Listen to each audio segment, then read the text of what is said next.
Hey, what's up guys, it's GalaxyTech.Lord here, coming at you guys with a new Sylvan deck profile for this current format. This is the same one that I used in the combo video. There are a couple proxies, and I'm sorry about that, but it's quite an expensive deck, and I didn't foresee it when I originally started playing Sylvans, back when Legacy of the Valiant came out. So, anyway, I'm going to get right into the deck profile. The good thing about this being exactly the same as the combo video one is that you can have some insight into how the deck would work. So, start with 3 copies of Hermitree. This is your basic. It's quite draw power-ish. It can be dead in your hand, but that's why we have Blaster in here as well. And it has quite a good attack, and it has quite a good effect to give you draw power as well. Then we have 3 copies of Sylvan Sagequoia. I only have 2, so I'm using a proxy, as you can see. This thing is pretty great because it's not so dead in the hand, because whenever a Sylvan is sent to the graveyard by excavating, basically, you can special summon it from your hand, and once a turn it can excavate a card from the top of your deck. And also, when it's sent to the graveyard by being excavated, you can recover 1 Sylvan spell or trap card, so that could be like Sylvan Blessing if you run it, I don't, or Mount Sylvania or Sylvan Charity.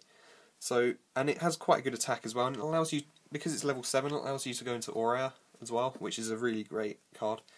Right, I still play 3 copies of Peaskeeper, because it allows, even though people have cut it down to 2, this card allows you to it allows you to access your generic plant support from the graveyard, which is quite good. If you've used a Lonefire Blossom, you can get out like Hermitree, use Sylvania to top deck this, use Hermitree or Sagequoia to excavate it, then get the Lonefire and go all over again, and then go into something like Felgrand. Then I still play 3 copies of Sylvan Komushroomo, because the likelihood of actually blasting an artifact card, I haven't run into that many artifact decks, let alone any hat decks or anything, so it stays. And it also is a really great excavator as well. It can excavate up to 5 cards, it has a nice substantial defense, and it's a very good. It can be very useful for setup as well. Then 2 copies of Sylvan Marshalleaf, because even while it is one of the best cards in this deck, it is also one of the worst, because it can be one. It doesn't have that great a effect, and while it can pop monsters, it causes quite a few inconsistencies as well. So that's why it's only at 2. It is also quite expensive. Anyway, then 2 copies of Princessprout. This is a card that I really, really did want to come out, and I'm quite glad it was only a TCG exclusive, because for all the OCG exclusives that Japan get. It has a really great effect. When it's excavated, you can summon it as any level between 1 and 8. It's evil swarm proof, and it allows you to actually go into a very diverse amount of things, synchros or XYZ monsters. Then 1 copy of Cherubsprout, just to access your level 1s, like Copy Plant, Spore, or Princessprout. 1 Flowerknight, because it is your basic searcher, but it isn't conventional in the fact that it top decks whatever you've searched, whatever Sylvan card you've searched. So that's why it's at 1. And then onto the non-Sylvan stuff, we have 2 copies of Lonefire Blossom, because it is at 2, and this card is just too good not to play. 1 copy of Spore and 1 copy of Copy Plant, because Spore allows you to access not only your XYZs, but in some cases, but also your synchros, which is mainly what you're going to be doing with it. And also Copy Plant allows you to do exactly the same thing by making his level equal to another plant, which allows you to go into Felgrand, or it allows you to go into Orea, or it allows you to go into a synchro, or any XYZ basically, to be honest. And then 1 copy of Fallen Angel of Roses, because it's like your Birdman for plants, and it allows you, because it's level 7, it has really great synergy with Sagequoia when you're going into XYZ monsters.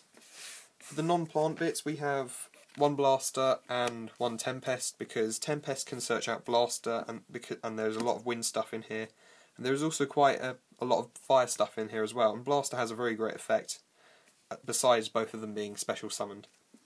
And then for the hand traps, we have 1 Effect Veiler, 1 Swift Scarecrow, and 1 Chow Chow Chan. You may be thinking, what the hell is that doing in there? I found it quite great in some matchups, because some some of the more trap-heavy matchups can catch Sylvans off guard because of the amount of traps that Sylvans don't play. It's very combo-oriented, which means that a single trap could completely destroy everything. That's why this is really great, because during the battle phase you can discard it, negate the activation of something like Mirror Force and destroy it. Right, for the spells, we have 3 copies of Mount Sylvania.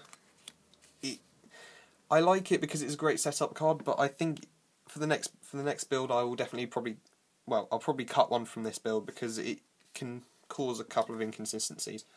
Then we run 3 copies of Sylvan Charity. This is just great. I could not cut this from 3. It is just too good to not play at all. Then 3 copies of Miracle Fertilizer, because it's your once per turn Call of the Haunted and for your plants, and it just has the term in which monsters would leave the field. If this goes when the monster that you reborn with it is not destroyed, so that makes it even better. Then 2 copies of MST and 1 Super Solar Nutrient. Definitely going to cut this from the next build because it's too combo oriented and it's very situational. Soul Charge hasn't made its way into this build yet. I'm not too keen on playing it for a number of reasons. You may see it in the next build, you may not. So that's the main deck. There aren't any traps in this deck. There might be in the next build, a couple of them. Then for the extra deck we have 2 copies of Orea, the Sylvan Arbiter. This is, well, I haven't got the other one yet. It's on order. It's really great because it can just bounce a whole load of cards back, and it also allows you to restack the top of your deck in an insane way. So that is it's just really great to play. And then we have Mecha Phantomese Dracossack. It's proxy, as you may be able to tell. I'm not sure. It's too expensive for me to get. 1 Big Eye. It's on order. I don't have it yet though. 1 Master of Blades. I forgot to mention as well, Big Eye is really great against your matchups against hands because a lot of people play hands, and this, instead of destroying them, this would just get them out of the way onto your field. Then we play 1 copy of Divine Dragon Knight. Well, no, 2 copies of Divine Dragon Knight because it is just, I could not cut this from 1. It's just too good not to play at 1. 1 Alsei, the Sylvan Arbiter, Protector, because it still gives you some things that Felgrand or other things do not give you, because it allows, instead of bouncing them back to the hand like Orea, it bounces stuff back to the deck. All you have to do is predict the top card of your deck, and if it's wrong, so you just predict a card that you know is not in your deck anymore. Then 1 Sun Dragon, just because it provides a bit of field control. Then for the synchros, there are a couple. 1 Black Rose because it's plants. 1 Crimson Blader because it has it can lock your opponent out of level 5 plays. Stardust Dragon because it just has a really great negate effect. 1 Leo because Leo is just too good not to play. Dimensional Prison, Fiendish Chain, these things don't work on it really until main phase 2. And then 1 copy of Star Eater because it is just a big boss monster that just ignores everything basically when it attacks. And then tokens for Dracossack. Right, that is the deck profile. Thank you very much for watching. Don't forget to rate, comment and subscribe. Peace out.